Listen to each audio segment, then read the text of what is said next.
নমস্কার, আমি Girija library proprietor প্রশান্ত চক্রবর্তী। আজ আপনাদের সামনে আবার এসেছি। প্রথমেই বলি যে ভারত আবার জগৎ সভায় শ্রেষ্ঠ আসন হবে, এই কবিবাক্য মনে করে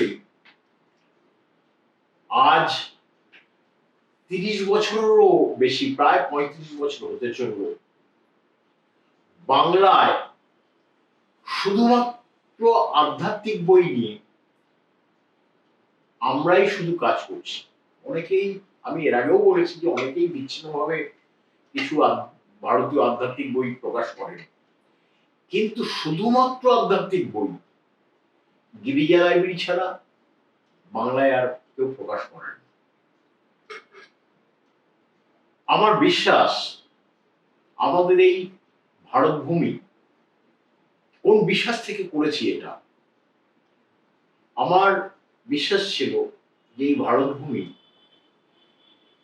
এই যে এত রকম অনাচারে ভরে গিয়েছে, এই অনাচার থেকে আমার দেশ, আমার রাজ্যবাসী, আমার বাংলার ভাই বোনেরা, বাংলার মানুষ আবার আধ্যাত্মিকতায় ফিরে আসবে।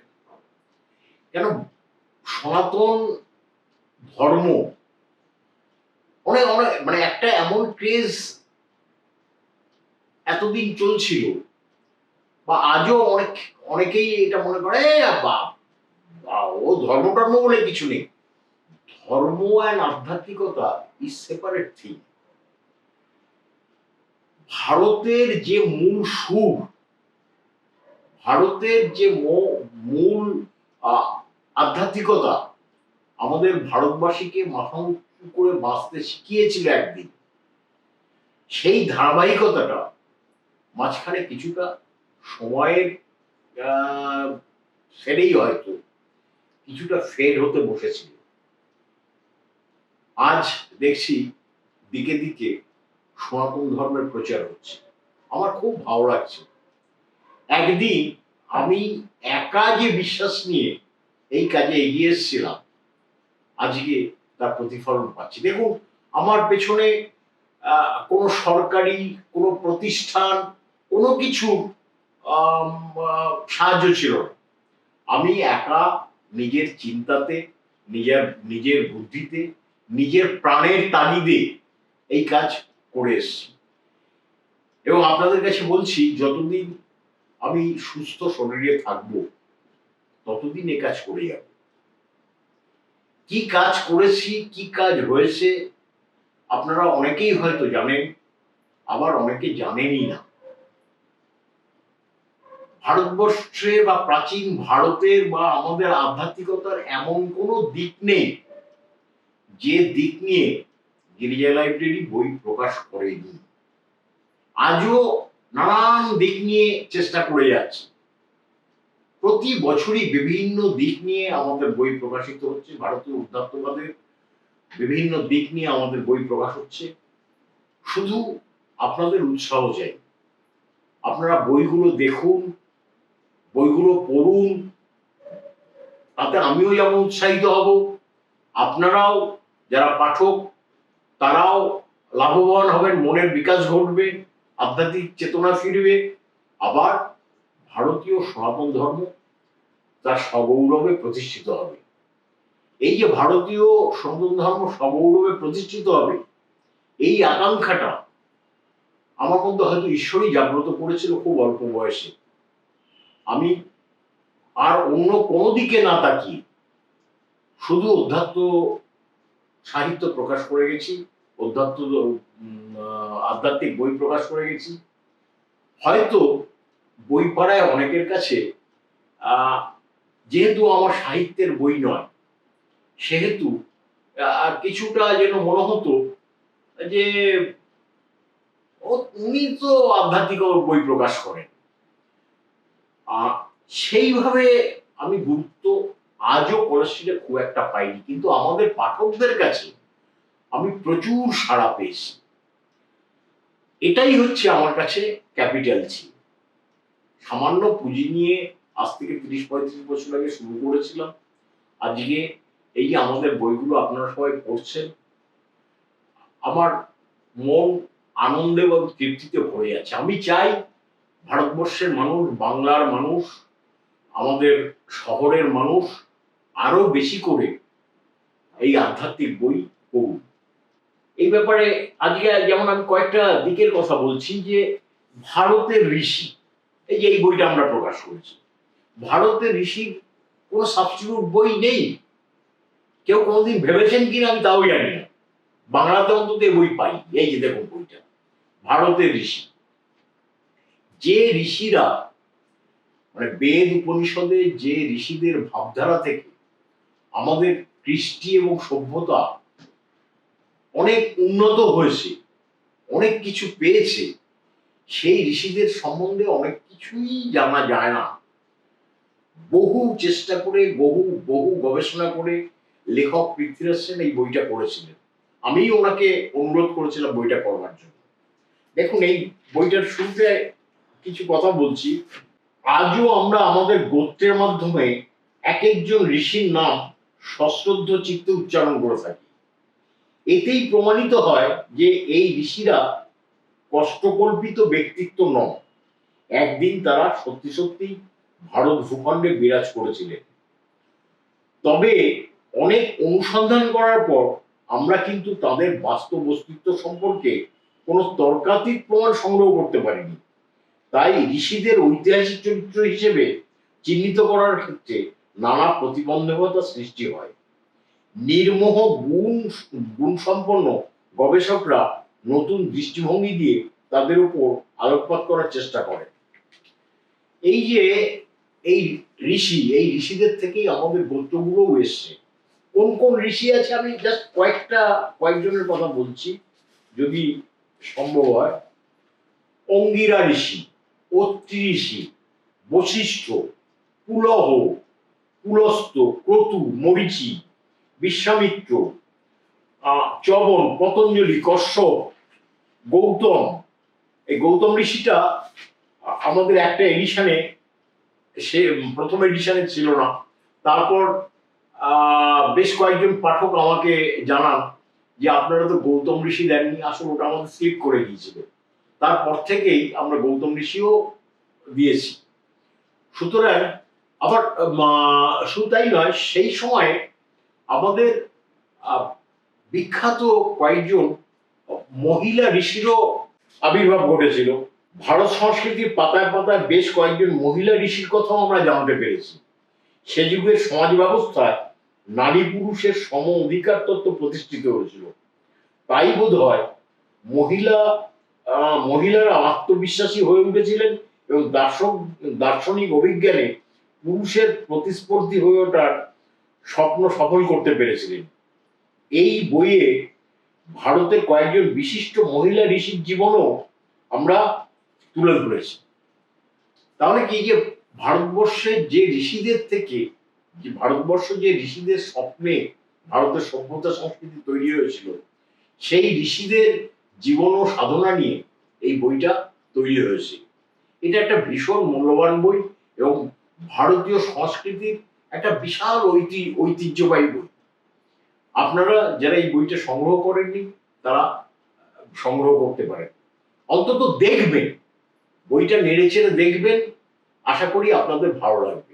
একটু আগেই বললাম যে আমাদের ভারতবর্ষ আধ্যাত্মিকতার দেশ। ভারতবর্ষে যুগে যুগে বহু অধ্যাত্ম সাধক, আধ্যাত্মিক পুরুষ জন্মেছিলেন। সেই যুগে যুগে যারা জন্মেছিলেন তাদেরকে এক খণ্ডের মধ্যে নিয়ে আসার একটা চেষ্টা করা হয়েছে। সে বইটা হচ্ছে 1000 বছরের ভারতের সাধক ও সাধিকা। একটা খণ্ডে হয়তো সব সাধকের জীবনের সমস্ত দিক তুলে ধরা যায়নি, কিন্তু যাদের কথা আমরা জানতে পারিনি এতদিন, সেই সাধকদের কথাও এই বইতে লিপিবদ্ধ করা সম্ভব হয়েছে। আপনারা যারা ভারতের সাধক সম্বন্ধে জানতে চান তারা এই বইটা সংগ্রহ করতে পারেন। এরপরে এই তো গেল ভারতে, দেখা যাচ্ছে তাহলে ভারতের নিরিখে, বিশ্বের নিরিখে ভারতের সাধকদের স্থানটা কোথায়? বিশ্বেও, গোটা বিশ্বে প্রত্যেকেরই কিন্তু মূল সুর, প্রতিটা ধর্মের, প্রতিটা সাধকের মূল সুর মানুষের আত্মোন্নতি। আমরা অনেকেই ধর্ম নিয়ে মারামারি কাটাকাটি করি, সেটা তো ধর্ম নয়। ধর্ম সেটাকে বলে, ধর্মের ওই বললাম যে প্রত্যেকটা ধর্মেরই বা প্রত্যেকটা ধর্ম প্রবক্তারই মূল কথা হচ্ছে মানুষের আত্মোন্নতি। আমরা সেদিকে না তাকিয়ে রং দেখে নিজেরা মারামারি করি। তো আমরা যার জন্য চেষ্টা করেছি বিশ্বের সমস্ত সাধকদের একটা কভারের মধ্যে নিয়ে এসে, একটা মলাটের মধ্যে নিয়ে এসে তাদের মূল বক্তব্যগুলো প্রকাশ করা, তাদের জীবনধারাটা প্রকাশ করবার, তাদের জীবন সাধনাটা প্রকাশ করবার। সেটা হচ্ছে বিশ্বের নির্বাচিত সাধক সাধিকা। ভারতের আসপেক্টে আপনারা বিশ্বের অন্যান্য সাধক সাধিকাদেরও মতামতগুলো এখানে পেতে পারেন, বা তাদের জীবনধারা, তাদের সাধন পদ্ধতিগুলো এখানে পেতে পারেন। এই বইটাও একটা মূল্যবান কাজ হয়েছে গিরিজা লাইব্রেরির। এছাড়াও একটা কথা বলি যে আমাদের সাধারণ মানুষের মধ্যে ভারতবর্ষের সাধক সাধিকাদের কথা বলতেই সেই শঙ্করনাথ রায়ের বহু বিখ্যাত ভারতের সাধক সাধিকার কথা মনে পড়ে। একটা কথা ভাবুন যে শঙ্করনাথ রায় বহু বছর আগে এই কাজটা করেছিলেন, তারপরে ভারতবর্ষে আরো বহু মহাসাধক এসেছেন যাদের কথা আমরা সেভাবে জানতে পারিনি, বিশেষ করে এই বাংলায়। তো আমরা চেষ্টা করছি এই বাংলায় পরবর্তীকালে যে সাধকরা এসছেন তাদের জীবনধারাকে মানুষের কাছে পৌঁছে দিতে, তাদের কাজকে, তাদের ধর্মবোধকে মানুষের কাছে পৌঁছে দিতে। সেই উদ্দেশ্য নিয়ে আমরা ছোট ছোট খণ্ডে 10 জন করে একটা বই করছি, বিংশ শতাব্দীর বাংলার 10 সিদ্ধ সাধক। এই যে দেখুন, এ পর্যন্ত এ বইটায় 2টো খণ্ড প্রকাশিত হয়েছে, আরো সব খণ্ডের কাজ চলছে। এটা লিখেছেন বাঁকুড়ার এক স্কুলের প্রধান শিক্ষক নিতাই নাগ। উনি খুব ভালো লেখক এবং গবেষক। উনি গবেষণা করে এই কাজটা করছেন। ওই বললাম যে 2টো খণ্ড বেরিয়েছে পর্যন্ত, আরো খণ্ড লেখা চলছে। প্রথম খণ্ডে কে কে আছেন একটু আমি বলে দিচ্ছি। শ্রীমৎ পুরুদানন্দ ব্রহ্মচারী, তপস্বী প্রত্যাজ্ঞাদানন্দ সরস্বতী, ব্রহ্মর্ষি সত্যদেব, অধ্যাত্ম সাধক গোপীনাথ কবিরাজ, ডক্টর মহানামব্রত ব্রহ্মচারী, স্বামী যোগানন্দ, ঋষি অনির্বাণ, দিলীপ কুমার রায়, তান্ত্রিক সূর্যানন্দ সরস্বতী, সাধক পরমানন্দ সরস্বতী। এই 10 জনকে নিয়ে এই বিংশ শতাব্দীর বাংলার 10 সিদ্ধ সাধক প্রথম খণ্ড। দ্বিতীয় খণ্ড এই যে 2026-এর বইমেলায় বেরিয়েছে দ্বিতীয় খণ্ড। দ্বিতীয় খণ্ডে কে কে আছেন? কিরণচাঁদ দরবেশজি, মনোহর ঠাকুর, যোগীশ্বর কালীপদ গুহরায়, স্বামী সত্যানন্দ, অসীমানন্দ সরস্বতী, সাধক মাতৃসাধক সুধীন কুমার রায়, সুধীন কুমার মিত্র, সাধক জ্যোতির্ময় নন্দ, সাধিকা ইন্দিরা মা, শোভা মা, সাধিকা রাঙা মা। এই 10 জনকে নিয়ে এই দ্বিতীয় খণ্ড। আপনারা দেখুন আমাদের বিংশ শতাব্দী ভারতবর্ষে তথা আমাদের বাংলায় যেসব মহান সাধকরা জন্মেছিলেন, যারা কাজ করেছিলেন, যারা সনাতন ধর্মকে এগিয়ে নিয়ে গিয়েছিলেন, তাদের সম্বন্ধে জানতে হলে এই সিরিজটা আপনারা সংগ্রহে রাখতে পারেন। এবার আসি অন্য একটা প্রসঙ্গে। বেশ কয়েক বছর আগে উদ্বোধন কার্যালয়ে বরুণ মহারাজের সঙ্গে আমার কথা হচ্ছে, এই আধ্যাত্মিক বই টই নিয়েই কথা হচ্ছে। তো অনেকবারই বিভিন্ন ইন্টারভিউ বা আমার ভিডিওতে বলেছে যে বরুণ মহারাজ আমাকে খুব স্নেহ করেন, উনি আমাকে অনেক রকমের উপদেশও দেন এই প্রকাশনা জগৎ সম্পর্কে। আধ্যাত্মিক বই প্রকাশের ব্যাপারে। তা আমি বরুণ মহারাজকে একদিন বললাম যে, আচ্ছা মহারাজ, পাহাড়ি বাবার ওপর আপনারা কোনো কাজ করছেন না কেন? উনি তখন বললেন যে, পাহাড়ি বাবার ওপর ইনফরমেশন খুব কম পাওয়া যায়। তো আসলে পাহাড়ি বাবা কোনো প্রচার চাননি, এমনকি ওনার ছবিও তুলতে দেননি কখনো। তো আপনি কি জানেন বিবেকানন্দ পাহাড়ি বাবার কাছে যোগদীক্ষা নিতে গিয়েছিলেন? আমি বললাম, হ্যাঁ আমি এটা শুনেছি। তখন বরুণ মহারাজ বললেন, আপনি একবার চেষ্টা করে দেখুন না, পাহাড়ি বাবার ওপর যদি আপনি একটা বই করতে পারেন। তা সেই প্রথম আমার মাথায় এই ব্যাপারটা ঢুকলো। তার আগে শুনেছি যে স্বামী বিবেকানন্দের উদ্বোধনে হচ্ছে ওই পাহাড়ি বাবার উপর একটা আর্টিকেল বেরিয়েছিল। তো যাই হোক, আমি মোটামুটি একটু কালেকশন করে টুকটাক কিছু পেলাম, কিন্তু বিশেষ কিছু পাই। তখন আমি আমাদের লেখক এবং বিখ্যাত পণ্ডিত অজয় কুমার ভান্ডারীকে অনুরোধ করি এই পাহাড়ি বাবা লেখার জন্য। এই যে ওনার কোনো ছবি পাইনি, তো ওনার কোনো ছবি পাওয়া যায় না, উনি কোনোদিন ছবি তুলতে দেন। তো এই পাহাড়ি বাবার উপর বললাম, উনিও একটু প্রথমে কিন্তু কিন্তু করছিলেন। উনিও বললেন যে পাহাড়ি বাবার উপর তো কোনো ইনফরমেশন পাওয়া যায় না।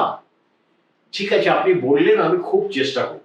তা পাহাড়ি বাবার কৃপাতেই হোক আমরা কিছু ইনফরমেশন পেলাম। পাওয়ার পরে এই বইটা বেরিয়েছিল, গাজীপুরের মহাত্মা পাহাড়ি বাবা। ভারতবর্ষের অধ্যাত্ম জগতে এনার কিন্তু একটা ভালো অবদান আছে, আমরা অনেকেই সেভাবে জানি না।